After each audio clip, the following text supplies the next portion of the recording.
पगली राई है बेजोर से माई बाप कानतई हमर मिट जइबै घोर से।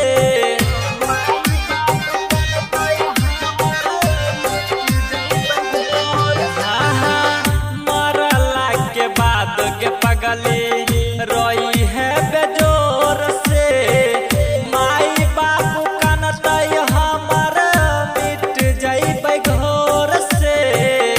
इतना सतैला पर सकून न मिललौ दुनिया से दूर चल जइबौगे।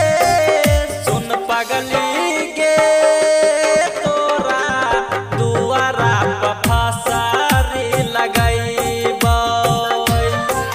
सुन पगली गे तोरा दुआरा पर फसारी लगैबौ।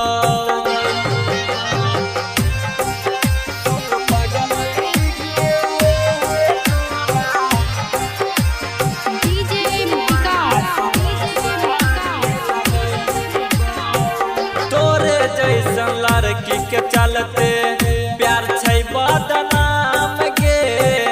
केतना दीवाना सबके चल जाइ छै जान गे।